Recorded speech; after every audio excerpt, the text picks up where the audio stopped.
berharap apa yang Allah berikan kepada kita ini nantinya bisa memberikan segala kebaikan dan kebahagiaan buat diri kita, baik itu bahagia di dunia ataupun bahagia di akhirat.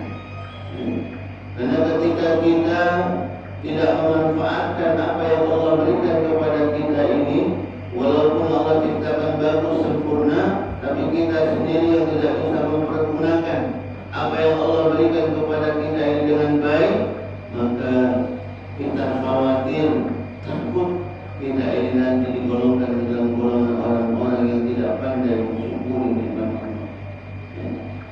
Karena syukur itu merupakan selain kita ucapkan alhamdulillah, bagaimana kita juga mempergunakan apa yang Allah berikan kepada kita untuk mendekatkan diri kita kepada Allah dan juga untuk bisa memberikan kebaikan-kebaikan kepada sesama manusia. Jadi itu syukur, bukan cuma alhamdulillah saja. Maka oleh karena itu ketika kita menginginkan syukur kita ini nanti insya Allah punya nilai di hadapan Allah Subhanahu Wa Taala, maka tadi kami katakan di awal, selain syukur kita pun harus berbuat, kita pun harus mau dan siap menjalankan apa yang Allah perintahkan kepada kita. Apa yang Allah perintahkan kepada kita. Karena apa-apa yang Allah perintahkan buat kita itu merupakan kebaikan buat diri kita sendiri. Sekali lagi, apa-apa yang Allah perintahkan kepada kita itu merupakan kebaikan buat diri kita sendiri. Allah memerintahkan kita untuk sholat. Sholat ini kembali untuk diri kita. Mungkin ada yang berpikir, aku terasa dingin, cuma ada di rumah baik. Aku mau sholat, cuma ada di rumah baik. Atau kita. Tapi itu merupakan sesuatu yang baik untuk diri kita sendiri sekali. Dan tentunya Allah juga ketika memerintahkan kita untuk melakukan sesuatu tidak begitu saja. Karena setiap yang kita lakukan, setiap perbuatan yang kita lakukan itu semuanya ada nilai di mata Allah Subhanahu Wa Taala. Semuanya insya Allah akan diberikan ganjaran pahala di sisi Allah Subhanahu Wa Taala. Bagaimana dikatakan oleh Allah Subhanahu Wa Taala dalam Al-Quran, وَمَنْ يَعْمَلْ مِثْقَالَ ذَرَّةٍ خَيْرًا يَرَهُ وَمَنْ يَعْمَلْ مِثْقَالَ ذَرَّةٍ شَرًّا يَرَهُ. Setiap kebaikan yang kita lakukan, maka insya Allah itu akan kembali kepada diri kita dan akan Allah berikan balasan. Saat ini kita keluar dari rumah dingin, insya Allah langkah kaki kita menuju ke musola ini punya nilai ibadah dari Allah Subhanahu Wa Taala, punya nilai ibadah. Apalagi kita bersama-sama sholat berjamaah di musola, subhanallah, akan lebih lagi menambah nilai pahala ibadah dari sisi Allah Subhanahu Wa Taala. Maka oleh karena itu ini harus pertama sekali harus kita syukuri selalu. Nikmat kita bisa bersama-sama berjamaah di musola, kita bisa bersilaturahmi bersama, kita bisa hadir dalam majelis-majelis ilmu seperti ini. Ini merupakan nikmat terbesar dari Allah Subhanahu Wa Taala. Subhanallah. Maka oleh karena itu dalam kondisi kita dalam suatu majelis ini tak lupa kita pun selalu mendoakan. Karena saat ini banyak malaikat Allah juga sama hadir di sini. Maka oleh karena itu kita manfaatkan ini untuk kita bersama-sama juga mendoakan diri kita agar kita ini diberikan keistiqomahan untuk kita bisa bersama-sama selalu beribadah kepada Allah Subhanahu Wa Taala. Berdoa juga mungkin untuk keluarga-keluarga kita agar keluarga-keluarga kita juga sama diberikan keistiqomahan bisa menjaga ibadahnya kepada Allah Subhanahu Wa Taala. Berdoa juga untuk lingkungan kita, lingkungan perumahan kita. Semoga lingkungan perumahan kita yang selalu dijaga oleh Allah Subhanahu Wa Taala, diberikan kenyamanan, ketenangan, tidak ada gangguan, warganya tenang. Berdoa kepada Allah Subhanahu Wa Taala. Saat ini kita bersama-sama berdoa. Karena memang itu yang kita selalu harapkan, kebaikan. Namanya manusia ini katanya adalah yang buruk, mau yang bagus dulu, yang enak dulu, yang baik dulu, maunya kayak itu. Maka oleh karena itu ketika kita menginginkan kebaikan, maka itu harus dimulai dari diri kita dulu.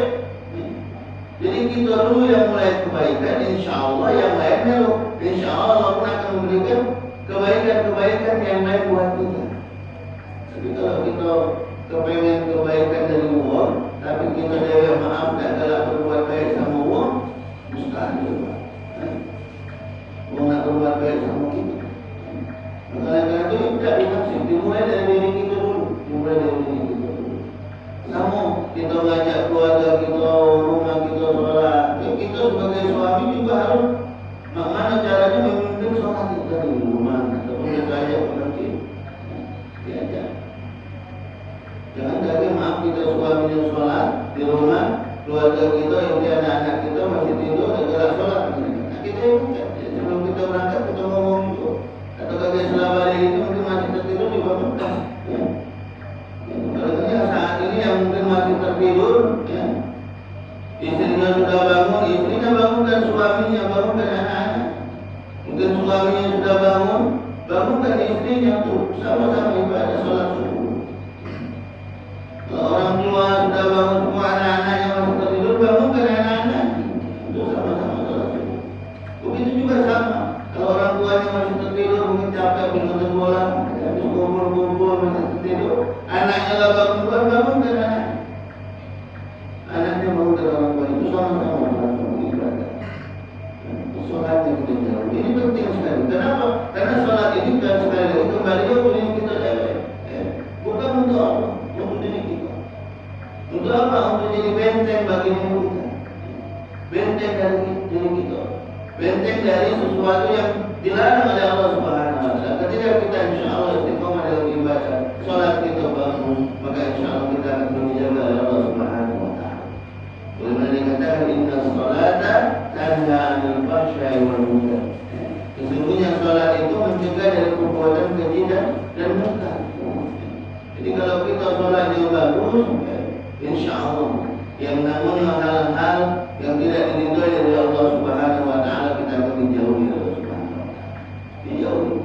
Benar memang itu ada tetangga kami galak sholat terus tapi masih galak ngajuin uang misalnya. Benar itu ada tetangga aku galak sholat rajin tapi galak nyakitin tetangga dewe. Makanya bukan cara sholat. Tapi kita yang belum mengaplikasikan apa yang ada dalam sholat dalam kehidupan kita sehari-hari. Karena jelas dikatakan adalah inna sholata tanha 'anil fahsya'i wal munkar. Kalau kita sholat bagus sholatnya, maka insya Allah akan menjadikan diri kita terjauh dari hal-hal yang tidak diridhoi oleh Allah Subhanahu wa taala. Nah, kalau kita sudah terdekat sama Allah Subhanahu wa taala dengan sholat kita, maka insya Allah dalam diri kita akan timbul rasa khauf. Takut kepada Allah Subhanahu wa taala. Takut ketika kita melakukan hal-hal yang tidak diridhoi oleh Allah, maka kalau kita ditanya sama Allah Subhanahu wa taala, diminta pertanggungjawaban apa yang aku lakukan di dunia ini. Takut kalau hari ini kita tidak sholat, misalnya itu kan, ditanya oleh Allah Subhanahu wa taala, wahai Tuhan, kemana saja kau hidup di dunia, sholatmu bagaimana? Lalu rasanya kita ketika jawab kepada Allah, ya Allah, sholat aku masih belum lengkap, sholat 5 waktu aku masih belum lengkap. Kadang-kadang baru dapat 1 waktu, 2 waktu, kadang-kadang tidak dapat galau-galau. Karena sibuk ya Allah dengan dunia, akhirnya aku sholatnya lalai. Jangan ada seperti itu. Malu kita. Kenapa? Karena Allah Subhanahu wa taala memberikan kepada kita banyak kenikmatan. Saking banyaknya wa in ta'uddu nikmatallah la tuhsuha. Kalau kita mau menghitung nikmat Allah Subhanahu wa taala, la tuhsuha, kita tidak akan mampu untuk menghitungnya. Maka oleh karena itu sekali lagi sebagai seorang makhluk Allah yang dhaif ini, yang alhamdulillah diberikan kesempurnaan oleh Allah Subhanahu wa taala, mari kita bersama-sama mempergunakan dengan benar nikmat yang Allah berikan kepada kita ini untuk sekali lagi mendekatkan diri kita dengan ibadah kita kepada Allah dan juga bisa memberikan kebaikan-kebaikan buat kepada sesama manusia. Kalau kita bisa seperti itu maka insyaallah janji Allah dikatakan dalam surat Ibrahim, a'udzubillahi minasyaitonir rajim, wa in ta'adzana rabbukum la in syakartum la لأزيدنكم ولئن كفرتم إن عذابي لشديد. Surat Ibrahim ini dikatakan dalam siapa yang bersyukur akan nikmatku. Syukur dalam arti tadi kami katakan di awal, alhamdulillah dengan lisan kita dan juga mampu mempergunakan nikmat ini untuk mendekatkan diri kepada Allah dan juga melakukan